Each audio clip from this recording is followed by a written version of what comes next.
some sort of version of this transmission. Okay. I'm forgetting something, but I'll figure out when I get there. Okay, so you always want to start on the outside and work your way in. So I'm going to take the tail shaft housing off, extension housing. Now these are going to be all metric. Okay? There are no standard bolts on this. This is the speedometer housing.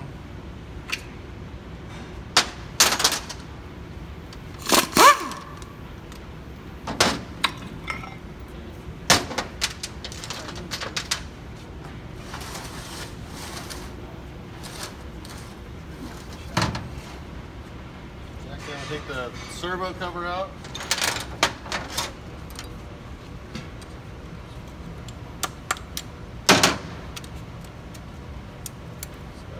That's not going to go shooting out. It should anyways.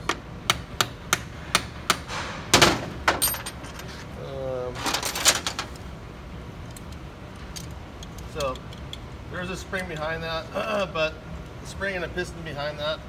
But there's an O-ring. Blue O-ring keeps it from coming out.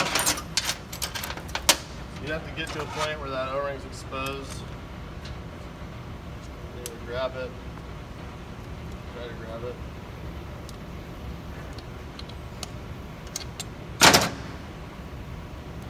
Basically, I'm just going to break it. Break it, then I'll pull it through, and that comes out.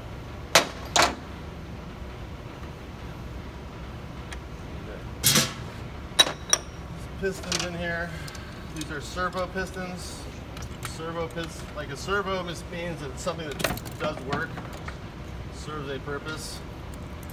Okay, so this is the 2-4 servo in here. So that those pistons and that pin come on in second and fourth.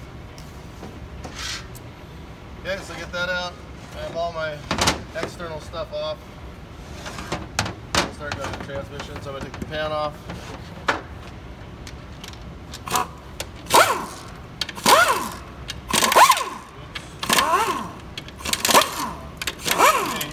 Approach every transmission, tear it down like this, take the outside stuff off, and then go into the oil pan area, take the oil pan off, look inside there. And after that, you can go to the front of the transmission and start taking that stuff out.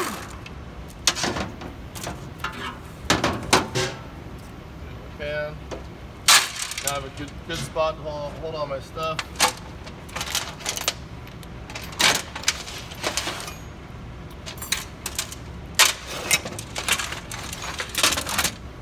Okay, so I have the oil filter. What's really important about this transmission is that the oil filter goes up into the oil pump here.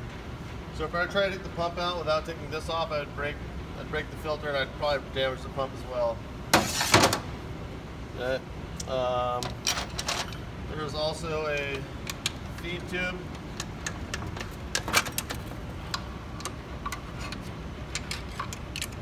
Okay.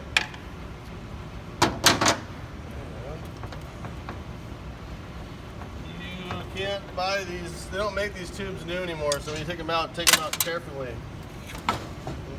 There's probably someone somewhere who could make one, but I don't know who that person is. Okay. So I got the filter out and the tube out, and I'm going to take the valve body off. Okay.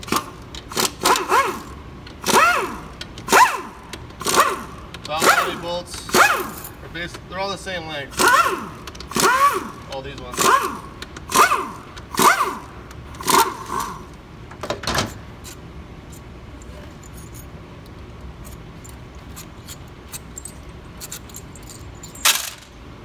Okay, and then this linkage piece here, this connects up through a cable up to the carburetor.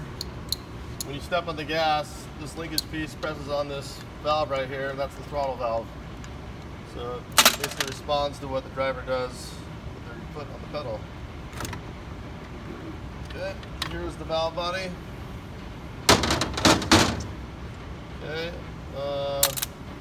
sometimes there's supposed to be some check balls in here. There weren't any, which might be why this thing, it has it said low pressure written on the case. There should have been at least a couple of check balls in there. I'll show you a check ball in a second. Okay, auxiliary valve body. Some of yours will have them, some of them won't.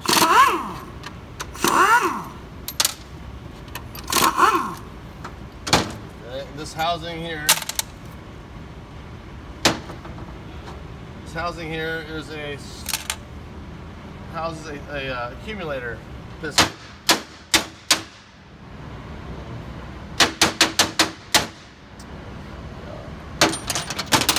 So I can pull on this piston as long as I grab this outside piece of it.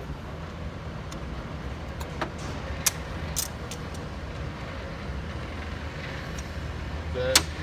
I don't want to grab on this pin in here or on the outside out here because that'll scuff it up and that'll ruin it. Interesting. Okay. So this is an accumulator piston. Basically, when I want to make a shift, before a shift will take place, this piston has to travel through its bore, compressing that piston, and then a shift will take place. It's not like a servo, it's more of a, it just is there to cushion or to time a shift. Okay, so here's my separator plate, gaskets on each side. And here you can see there's a bunch of check balls now. It's just little ball bearings, 1/4 inch ball bearings. And sometimes they're different sizes. These ones, this only got ran one time, so it still has the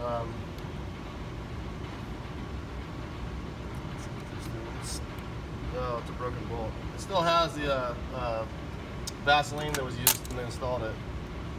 So Vaseline is the assembly lube that we use. Usually once the transmission gets warm, it just melts and turns into transmission fluid.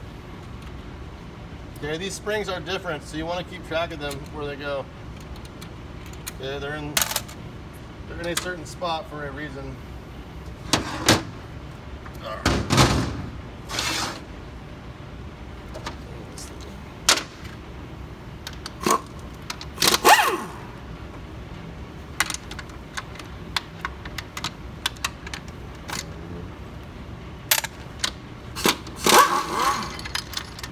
Bolt is covered in fluid.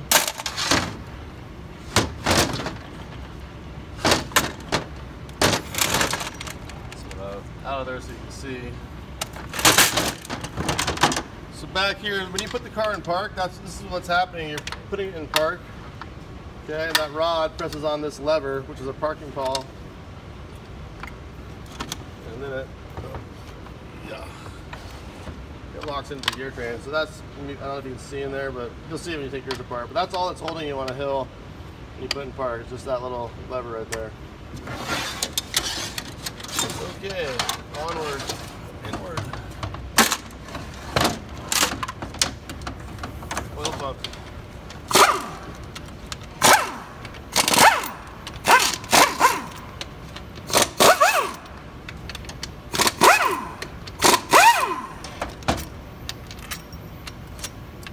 Now, some transmissions that have pumps, oil pumps that are made of steel, not aluminum. This one's made of aluminum. You can take a pry bar and you can just stick it in here and pop the pump out. I mean, I could probably do it with this, but it's not a good idea when they're made of aluminum. So you want to use a pump puller.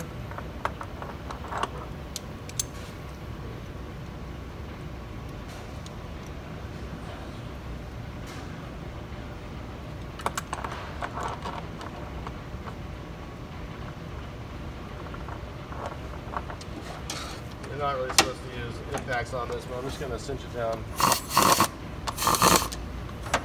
Okay. Now I'm going to press in on the input shaft while pulling out on the stator support shaft, which is part of the pump.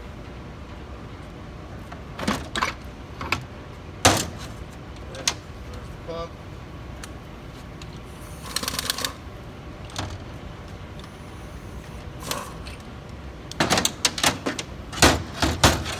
That part later.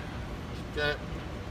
Well, that's interesting. This person didn't do a very good job putting this together. You can see these ceiling rings, these white things, these are all broken right here. See that chunk of it? They're supposed to be solid, not in pieces. So, anyways, they weren't careful when they put the pump in. The pump cut those seals. Okay. So I want to take the guts out, the gear train, the clutches. There is a band in there. The band squeezes the drum.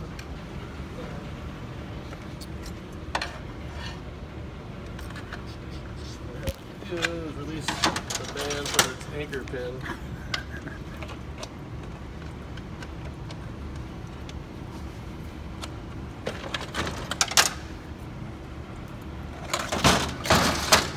Okay, so here's a band. The band gets applied by that servo that I showed earlier. Squeezes that drum and holds it. I have the clutch drum. This is for reverse.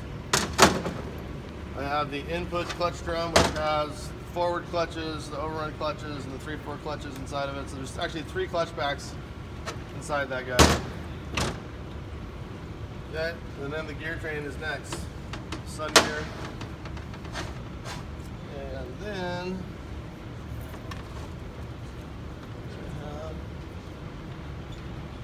the gear train. It's held in by a small yellow snap ring. I'm just trying to find the opening.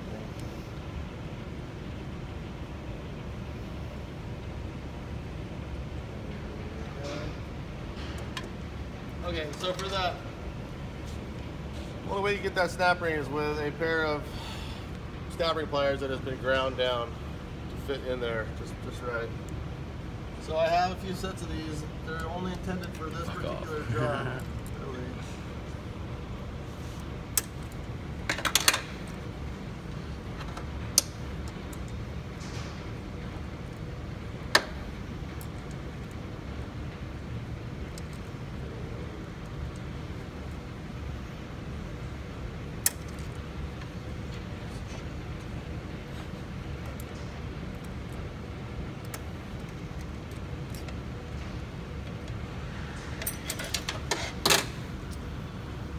Yellow snap ring. After that comes out, the rest of the gear train will come out. So sun gear, planetary gear, ring gear. After that is the sun gear drive shell, the sun gear. Okay. This is a weak link in this transmission. I'll show you.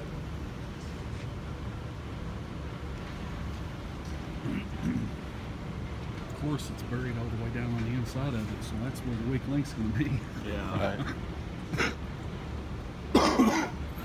It's crazy how these things are like manuals.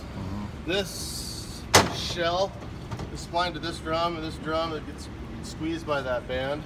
Okay, and that band squeezes this drum, second and fourth. So the first gear, this thing's spinning pretty fast, probably several thousand, or at least 1,000 RPM, and then shifts to second, all of a sudden that thing comes to a screeching halt and it stops, shifts to third, starts spinning again, several thousand RPM, shifts to fourth, comes to a complete stop.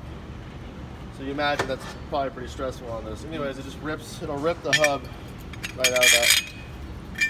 So that used to be splined together. So anyways, this is a weak link in this transmission. Sometimes it'll actually rip the entire hub out of it, but this case right here, just rip the splines out. Yeah, they spline together. Anyways, sun gear drive shell. Get some fluid out of there. Then I have a large snap ring around the outside gear train. Okay. This tool, by the way, is a special transmission tool. It's not just a long screwdriver.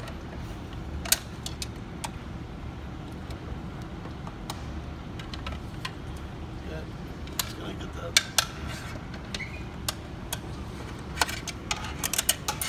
started. Once that snap ring's out, then my favorite part, just smash the shaft against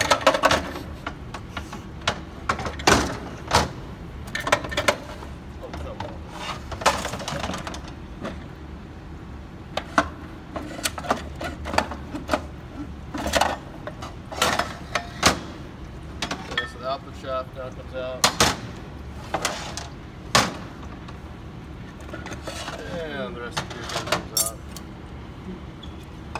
So here I have the low roller one-way clutch.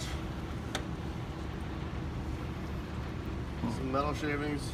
It rotates one way and it locks the other. It's a one-way clutch. I have the low reverse clutch packs, another clutch pack. I have the output planets, or the rear planets, and the output ring gear, or the rear ring gear. But probably in your service manual, it'll refer to the,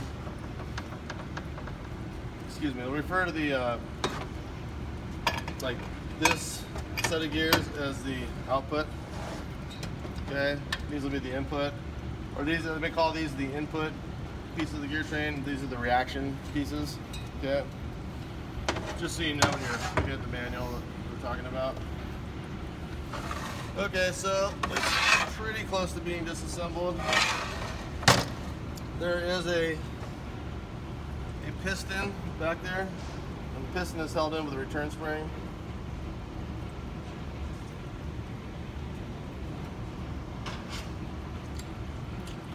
I'll probably just grab exactly what it is. This is special for this particular transmission.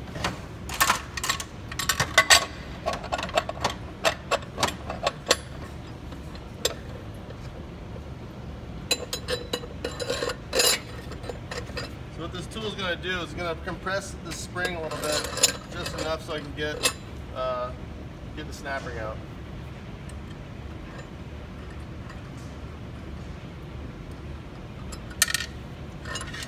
Usually they have like a butterfly nut on them, so you can just do it by hand. Not this one.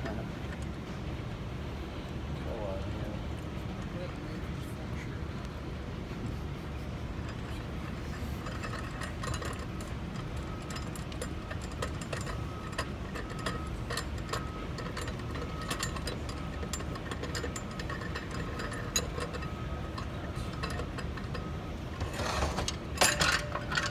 Good head.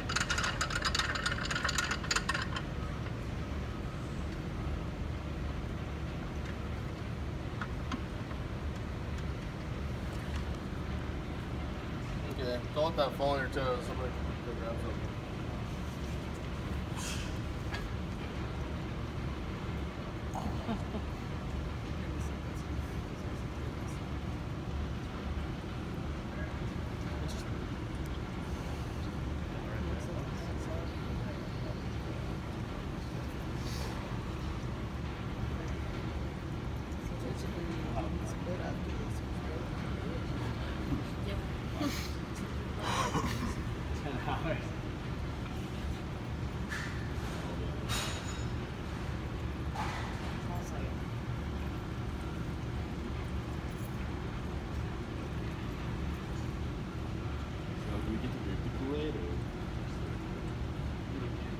Good. Where's Waterboy at? Did he take off? Yeah, I think on Tuesdays he has some. Oh.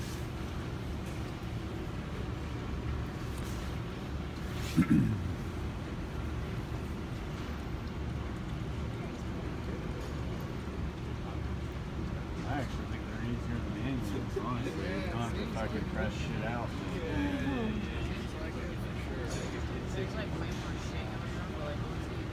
That seems actually almost easier. Well, that's the thing. It's like The thing about it is, all you got to get manuals the are so check balls in the right places.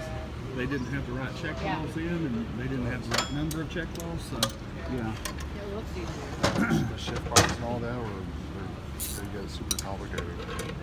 Yeah, that's just this one.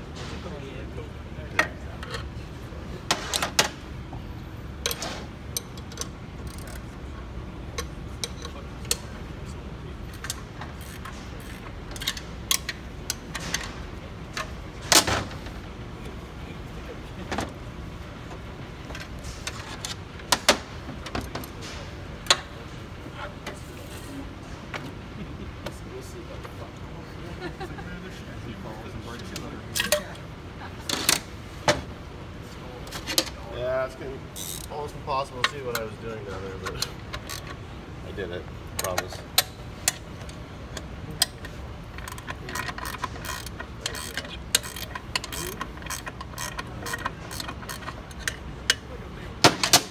Great.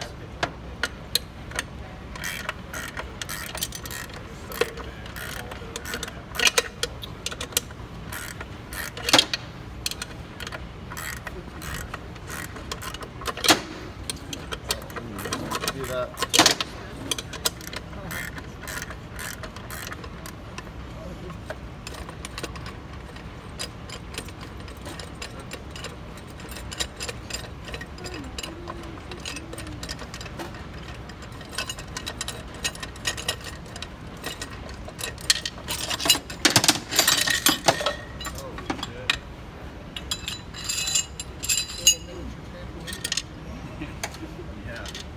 Okay, so this miniature trampoline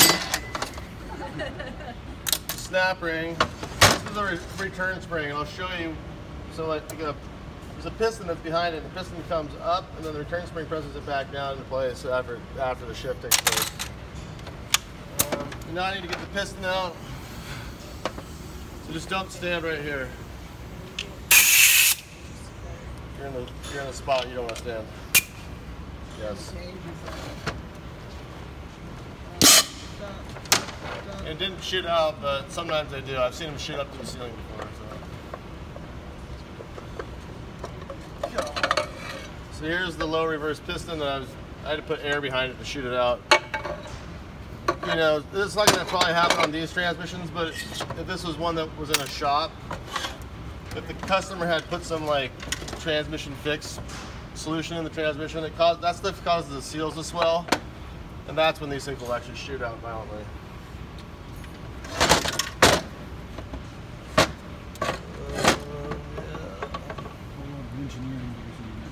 Yeah. Okay, so the case is basically ready for wash now. And I have all these other components to take apart. I have the input drum. Switch here doesn't affect anything? Huh? No, it actually can be washed. It's not a real sophisticated piece of electronics. So here's the pump.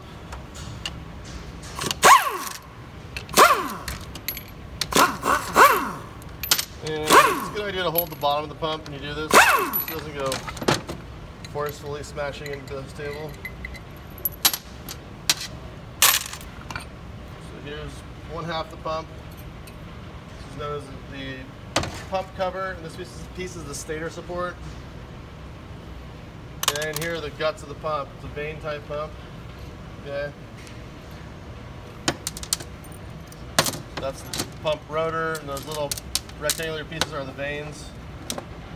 Okay, this piece is the slide. This pump actually puts out a variable amount of pressure, so you want to get that out of there. And you have to get the spring out to do that, so you have to pry on something. Ideally, you want to pry on the steel slide, not the aluminum body. Put your hand over that spring so it doesn't go shooting across the shop. You should have 2 springs. That's an upgrade they made one of the years. Remove the slide. There's going to be a seal, and there's going to be a metal ring that you need to not forget about. Okay, and then in here, there's the pivot pin. More importantly than that, underneath the pivot pin is this little red spring, which is really easy to lose if you don't know that it's there. So I told you it's there, so don't lose it. Most of us got it on video too. Let me see my pick. So right here, there's a bearing. And if you're taking a video, you can see that this black side is up, not the shiny side. This is the correct way to have it go in there. Okay, underneath that, there's also a spacer. And that spacer is the way that you adjust overall end play in this transmission. Basically a shim. It's a shim, yeah. Yep, it's got a little number on it, which means something. Okay, so now on this side, these holes in the table are not just for draining oil, but they do have oil buckets underneath them. We should have squeegees on every table. We should put things that have shafts in them. Okay, now I'm going to take this and pop out the snap ring. This is a stout one. Okay, and here are my 3/4 clutches. Set them right there. I have another fairly stout snap ring.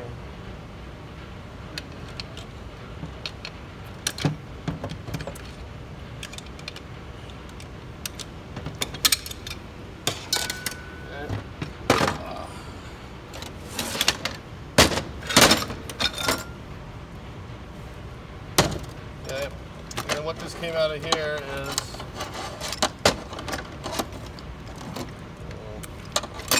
stuff that's seen better days, but so I have my forward clutches, and I have two very small ones called the overrun clutches. Okay, so the forward clutches are on in every forward gear. Anytime you put it in drive, overdrive, 2 or 1, these are on. They stay on the whole time. Okay. These clutches are the 3/4s. They come on in 3rd and 4th. Here you have another one-way clutch inside there. Okay.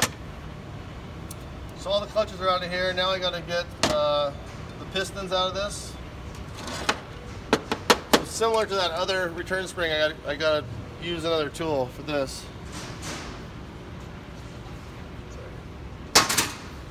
That is right here. Okay. So this return spring on this guy is super weak. Okay, so the thing about this is I'm going to be pressing down with these two arms here. If I use just these 2 arms, I'll damage that return spring. So I'm going to put this in there. I'm going to press on that, so it'll distribute the force of those 2 arms more evenly. Therefore, not damaging that piece.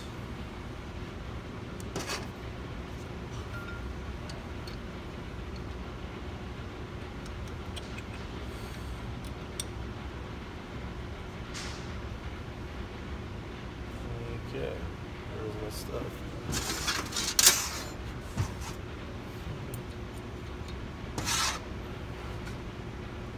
Okay, so it's a foot press. This is not for anything but this particular operation. I mean, it's only for automatic transmission return springs. I don't want to see anybody with their standard transmission over here trying to press the gears off. In big trouble. Yeah. Little snap ring.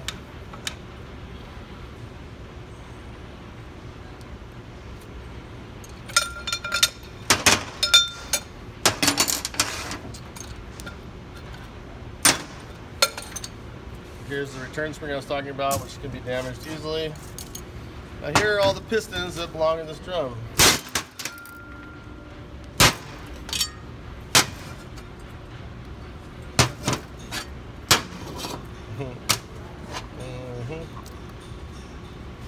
Except for that there missing one.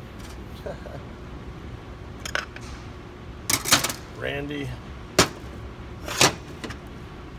Okay.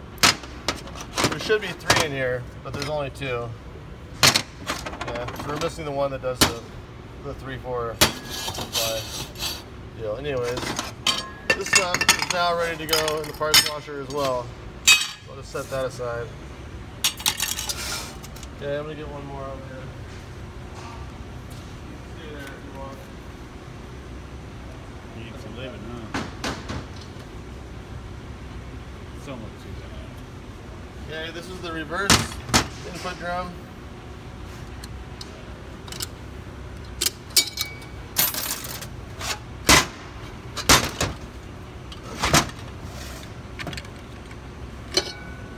Okay, the reverse clutches. And this one has a waved apply plate at the very bottom. Okay. So this one, you know, the difference between this drum and that drum is that this drum doesn't have a shaft in it like this drum did. That means I can use this tool in a different way. I can set the shaft through that, and I can use this adapter here. That adapter will change in size. Fit my drum just perfectly.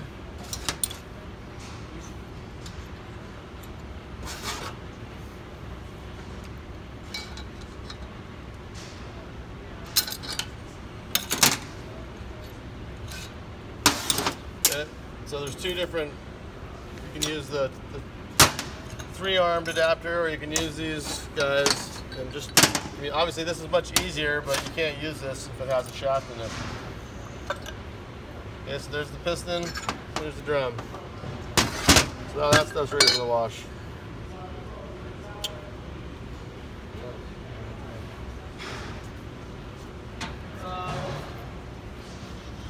Yeah. About it. I guess the one thing I might do before I wash the pump body would be to take the seal out. Okay, you can take the seal out in several ways.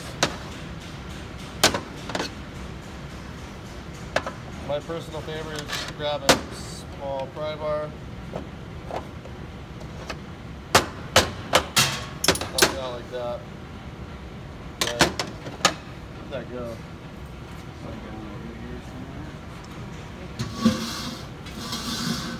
I see it's behind the table. Okay, Brent. Well, here, I'll just demonstrate on something else. Like that. Yes, sir. The other way to take one out, okay, would be to, here's another seal. Wow, thanks. You get a chisel.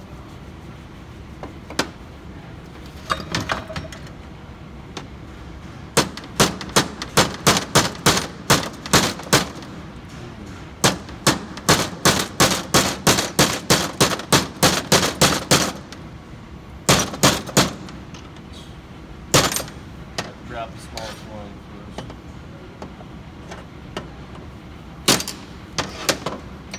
Bigger the chisel, more force will transfer. Yeah, I think it's driving out like that. We're going to be doing a lot of driving with chisels and drivers. So you can see inside of every one of these pieces of the gear train, there's a bushing, a bushing, two more bushings. There's one in the pump, one in the case. Basically, they all have a bushing in them. I'll talk about this more tomorrow, but yeah, like planetary gear sets, they don't really make a lot of force like this way and that way, radially. They do have a little bit, but those bushings are enough to support it. So like a standard transmission has the big ball bearings at either end of the shafts, okay, but we don't need that with these because like the power flow, basically all that thrust is contained inside this ring gear. So you don't need big bearings to support the radial thrust. What you do need is a bunch of thrust washers and Torrington bearings to support the axial thrust, the thrust from front to back. So there also will be a bearing or a thrust washer in between every moving piece so that they don't smash themselves or whatnot. Okay.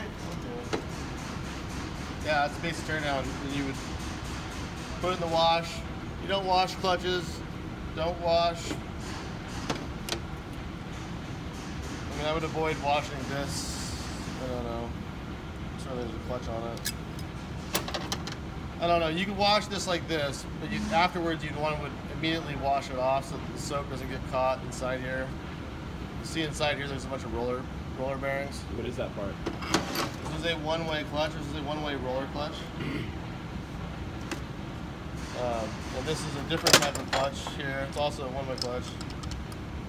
This is a sprag type. Someone want to hand me that peg over there off the bench. So this one, instead of having rollers, it has cams.